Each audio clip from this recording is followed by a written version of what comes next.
You try to play a fast legato run and the notes come out uneven. Some pop out, others almost disappear. I fought that for years. I kept running the same exercises over and over, thinking I just needed more practice, but nothing really changed. The real problem was that the usual legato exercises don't help if you're doing them wrong. The key is somewhere else. In this video, I'll show you where that key actually is and what your fraying hand really needs to do to make legato sound smooth and controlled. Here's what it sounds like. That flowing liquid sound, that's the effect we're after. It almost sounds like the guitar is playing itself. Let me show you how to achieve that. Legato just means connecting the notes with your fraying hand instead of picking every one. You pick once, then use hammer-ons and pull-ups for the rest. That makes the notes flow together and removes that sharp pick attack you get when every note is picked. The line ends up sounding smoother and a lot of times faster too. It also lets you play lines that would be almost impossible at speed if you had to pick every note. We are basically trading pick strokes for fraying hand finger work. Let's start with the basic motion and build from there.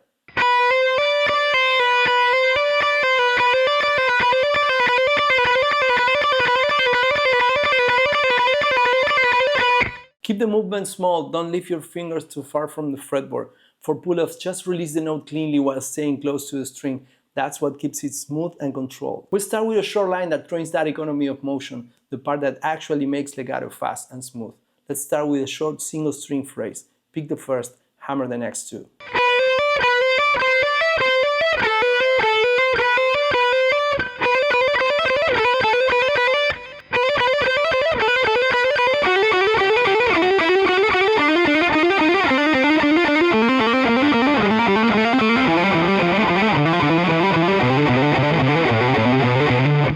Now let's reverse it with pull-ups.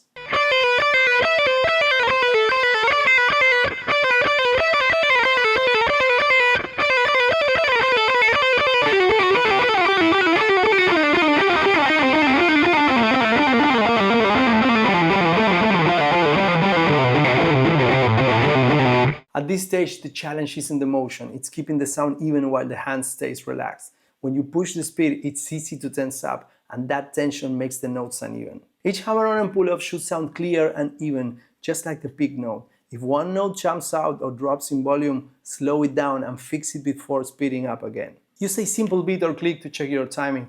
The goal is consistency, not speed. Once it feels stable, connect two strings and keep that same control. Try this exercise. Now try this.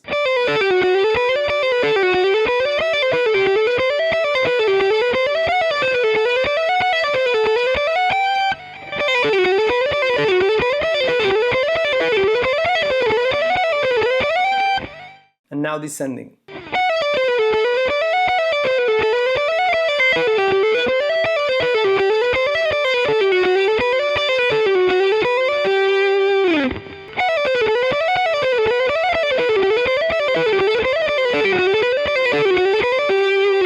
Once that motion feels control on a couple of strings, the next step is keeping it smooth as you move across the neck. Here's the idea: pick the first note on each string and let the rest flow with pull-ups.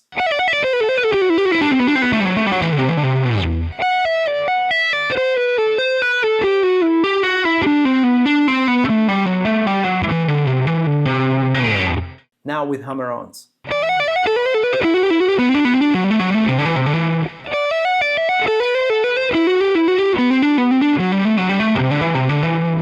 The tricky part isn't the hammer-ons or the pull-ups, it's the string change. That's where noise and timing issues show up. Keep the transition tight and mute the previous string lightly with your fraying hand as you cross over. Think of it as one continuous phrase, not two separate strings. The smoother that connection, the more it will sound like legato, not just big notes with a few slurs thrown in. This part can feel strange at first. Your hands are no longer moving in perfect sync like they do when every note is picked. And that's the point, it forces your fraying hand to handle timing and clarity on its own. You'll notice instantly if a note's late or if one dies early, because there's no pick attack hiding it, and that awareness is what makes your legato cleaner. Keep your picking hand relaxed and minimal, it only steps in when you change strings. The fraying hand's now responsible for everything in between. Once that feels stable, let's push it a bit further. Add a small position slide in the middle of the line to really test your control.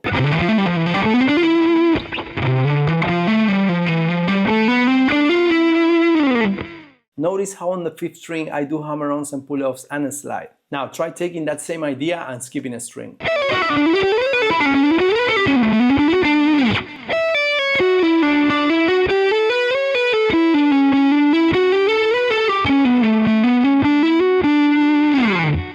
Once you get this exercise under control, this opens up phrasing that would be almost impossible to pick cleanly. Legato isn't about one exact formula, it's about how you connect the notes. You can pick where you want more attack and then switch to hammer-ons, pull-offs, or slides when you want the line to flow. The goal is efficiency, minimize picking where it gets in the way, not everywhere. If a string change feels awkward to pick, use a hammer-on or a slide to connect it. That way the hands keep moving naturally instead of resetting every time. When you do a pull-off, don't just lift your finger off the fret. Flick it slightly downward as you release. It's like your fraying finger becomes a tiny pick for that string. That flick gives the next note more strength and clarity. For hammer-ons, come down fast and clean, right behind the fret with the fingertip. That way every note rings out clearly without needing extra force. These small details are what keep legato notes clear and singing instead of fading or getting lost. You've already started to hear the notes connect more smoothly, the motion feels lighter and the sounds getting cleaner, but we are just getting started. Next, we'll look at how to get that same control when things get faster. The mechanics are only half of legato, the sound is the other. When you're not striking every note with the pick, the attack softens and the notes connect more smoothly. That's what creates that flowing sound.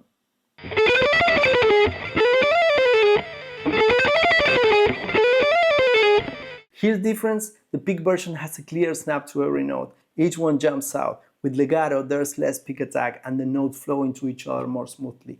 It's not about which is better, they just have a different sound. If you want that ultra smooth legato tone, try picking only the first note of the phrase and let the rest flow from the fraying hand.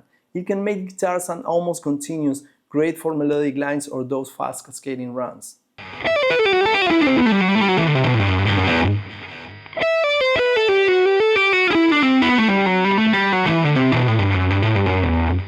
Players like Alan Holdsworth push that to the extreme, barely picking at all to get that violin-like tone. You can also mix picking and legato with the same line.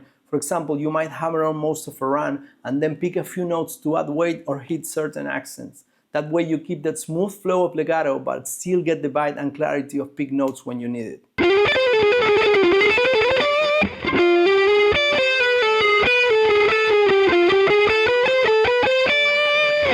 One of the hardest parts of legato is keeping every note clear, especially if you're not using much gain or compression.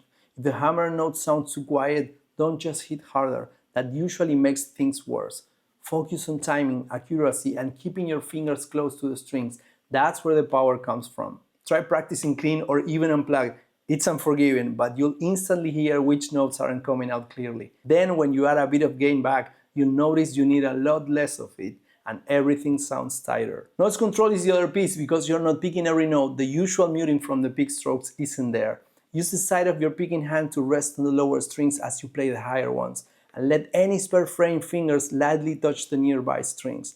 That kills the extra noise and keeps the notes you do want ringing clean. Switch between clean and gain tones when you practice legato. Play it clean first. You'll build stronger hammer-ons and pull-offs because there's nowhere to hide. Then try the same thing with high gain. The distortion will exaggerate every bit of string noise or sloppy shifts so you can spot what needs muting. Practicing clean helps you control your dynamics. Using high gain helps you hear and manage the extra noise that comes with more sustain.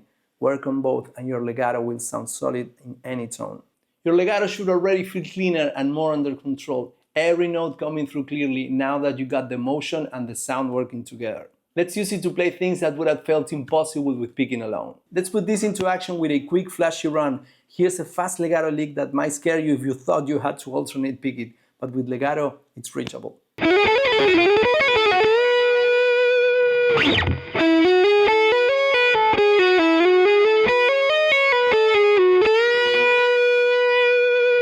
You heard all those notes flying by? In that run I was barely moving my picking hand. Most of those notes were hammer-on and pull-off. My pick just gave a couple of initial pushes and the fraying hand took care of the rest. This way you can achieve speed without the friction of constant pick attacks. Legato isn't only for playing fast, it also makes certain phrases feel smoother under the fingers. Trills, small runs, little slides, they all fall into place easier when you use hammer-ons and pull-offs. It's not necessarily easier, but it lets you phrase in ways that feel tight and natural without all the extra picking. When you start pushing the tempo with legato, keep one thing in mind: stay relaxed. It's easy to squeeze the neck or tense up your forearm when you try to play fast. but that tension kills speed. And the fingers should move quick and light. If you feel your whole hand clamping down, stop a second, take a breath, and reset. Try short bursts, 4 or 6 notes, and see how little effort you can use while keeping the notes even. Then slowly stretch those bursts longer. Keep your fingers close to the fretboard too. The less they move, the faster they can fall. Watch great legato players. Their frame hand barely moves, and that's what makes the lines look and feel easy. Legato isn't about ditching the pick, it's about knowing when to use it. When you mix both, you get more control and a smoother sound that's still clear. Some lines just work better this way. They feel natural and easier to listen because every note connects instead of being hit separately. Even slow melodies benefit. A light hammer-on or slide adds expression you can get from pure picking. Yes, legato can make you faster, but more importantly, it makes fast playing sound cleaner. When every note is picked, the attack can get harsh or uneven. With legato, the notes connect more evenly, so fast runs stay smooth and clear. Once you feel that difference, it changes how you approach your solos. You stop thinking, how do I pick this line, and start thinking, what's the most natural way to play it? Sometimes that means a mix of both, and sometimes it's almost all legato. Either way, it gives you more freedom across the neck and more control over how your notes come out. Even if you prefer strict picking, building a strong legato technique makes your overall playing more balanced and expressive. It turns those awkward passages into something fluid and playable, and it adds a new kind of expression when you want the notes to connect. So start mixing it in, hammer-ons, pull-offs, slides, and see how it changes the way your lines feel. You'll find some ideas that finally make sense once you stop picking every note. Today I gave you 10 kilo legato exercises, but if you want to balance that with a strong picking technique, this is the video that you have to watch next. I'll see you there.